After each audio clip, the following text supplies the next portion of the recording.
Okay, this is your bonus mini lecture on possible phonological poverty of the stimulus arguments that involves lots of English cursing. So this is a really fun one to do in like undergraduate intro to linguistics. You get the whole classroom yelling out swears and they have a good time. But the reason why I'm doing this, and despite all the swearing, which I normally wouldn't do in class, this makes a very serious point. Even though it's using language that maybe it's kind of funny to be using in the classroom, there is something really quite interesting and serious about this, which I'll get to later. Let's first take a look at what the phenomenon is. This is based on the McCarthy 1982 paper, which is quite actually dense and difficult theoretically, but the data is very clear and the phenomenon is very clear. And it's something that he coins the term expletive infixation in English. So the observation here is that English in general has lots of affixes, and almost all of them are either prefixes or suffixes. And there's really only one infix in English. So an infix is an affix that instead of attaching to the beginning or the left edge of some stem, or attaching at the end or the right edge of some stem, an infix occurs in the middle of a stem and it breaks a stem up. So English has exactly one infix. And here's the question. It can occur in all of these contexts. It can occur in the middle of these stems, as in congratia. Here the infix occurs, and then you get lations. So again, breaking up a single morpheme into two parts here, breaking up a stem by infixing. Fantastic. Mananga infix Gila, and Westver infix Ginia. So these are all places where this infix can occur. For the native speakers, I imagine you'll get this pretty quickly. Maybe some of the non-native speakers will get it too. But what do you think is the infix that's allowed to go in these positions? The answer is it is the curse word fucking. Right? So this is what is allowed to go in here. There's an expression where you add that infix in the middle of a word and it expresses some kind of heightened emotional state. It could be that you're upset or that you don't like the thing you're talking about. It actually could be that you're super excited or happy. So you did great. Congratulations. Fan-fucking-tastic. Mananga fucking Gila. And I live in West Virginia. Right? So this is expletive infixation in English.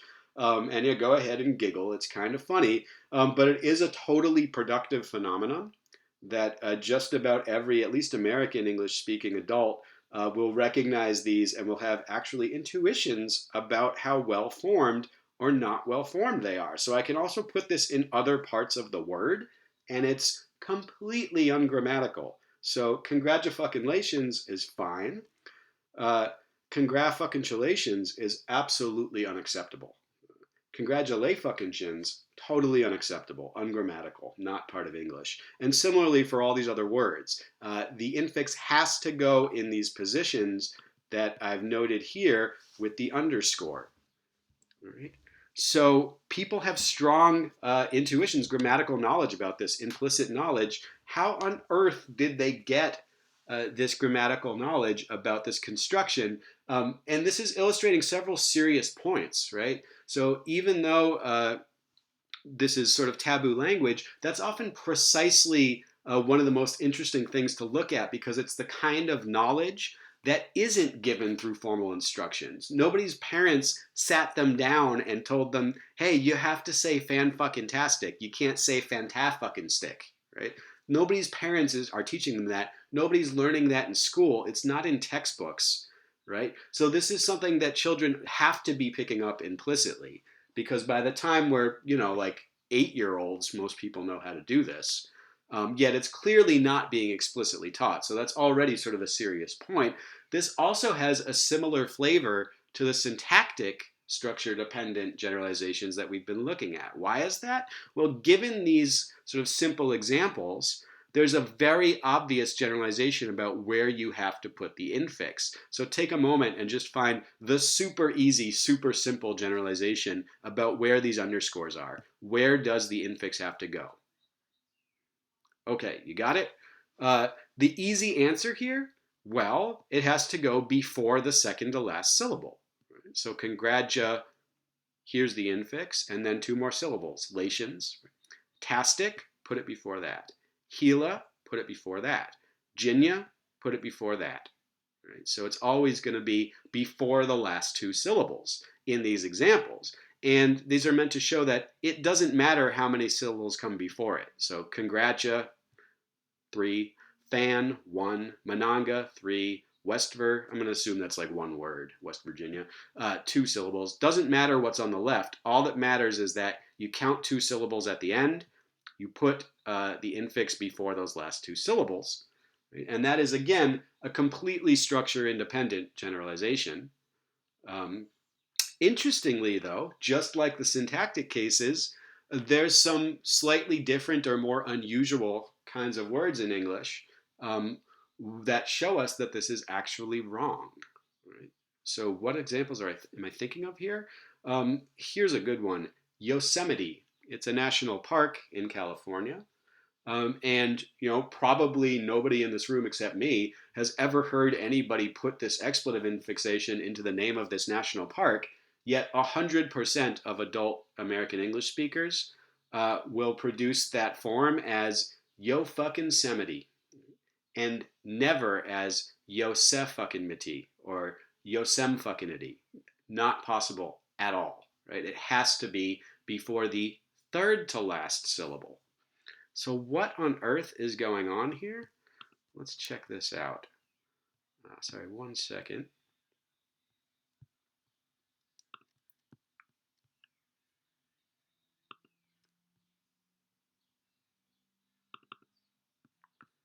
Oh boy, how do I get the font bigger here?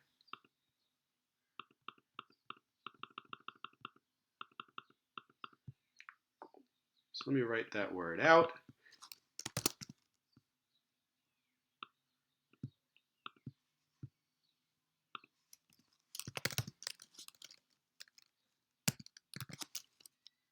This is pronounced Yosemite, and we said that the infix has to go here before the last 3 syllables of the word, and not before the last 2, as the vast majority of other cases showed us. So what's actually going on here?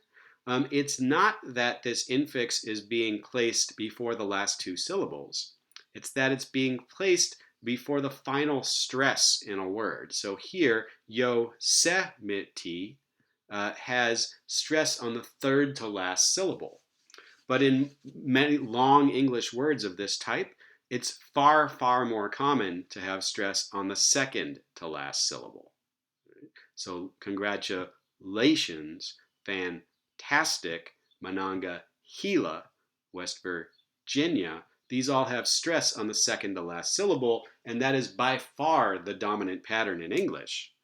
So all of these examples are actually ambiguous, just as in the syntactic cases we looked at before, between a structure-independent generalization, infix this expletive before the last 2 syllables, that's structure-independent, versus a structure-dependent one. And here the structure-dependent generalization that McCarthy defends in his paper has to do with the notion of a prosodic foot, which is a unit that's larger than a single syllable, and that always begins with a stressed syllable in English. So canonically, these would be 2 syllables long.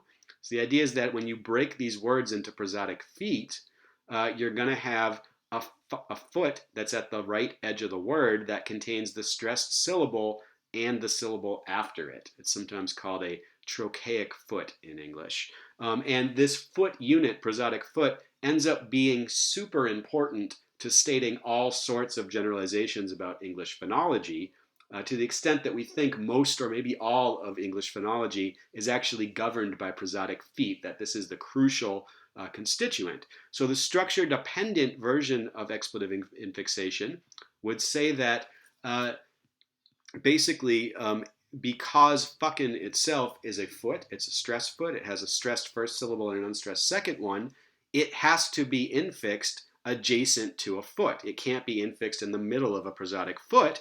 That leaves you only the choice of putting it before the second to last syllable in these words, because these are well-formed prosodic feet by themselves, and the infix is a well-formed prosodic foot by itself. So that's the only real option here. The structure-dependent generalization would say infix this expletive adjacent to a well-formed prosodic foot.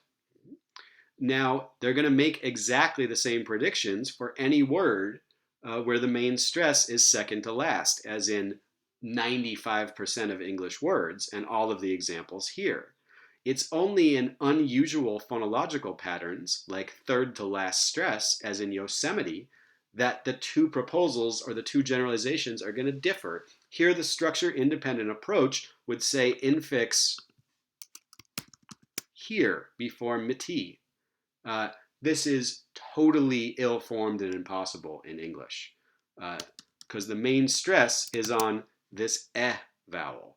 And the correct generalization is that the infix has to go before the final prosodic foot in the word. Now that prosodic foot might be sema, with this extra T syllable just being sort of extra hanging on out there, or it might be a 3-syllable foot, semity. But whatever the structure of the foot, it's going to have to start like all prosodic feet in English with a stressed syllable. So the position to the left of the last two syllables is here. That's structure independent. The position to the left of the last prosodic foot in the word is here. And that's going to be the actual generalization that people learn seems to be this structure-dependent one instead of the much simpler structure-independent alternative. So this is a lot like the syntactic poverty of the stimulus cases.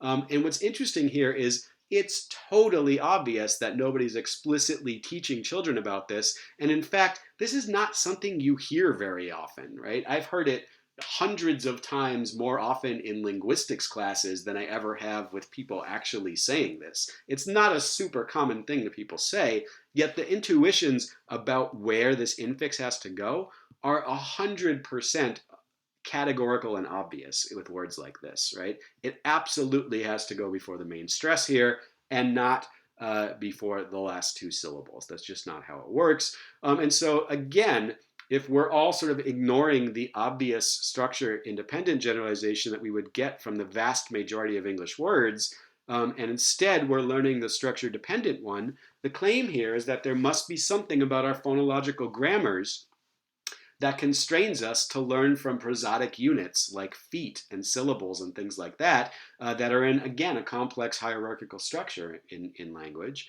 rather than learning from just counting syllables or something like that. This is the claim, right?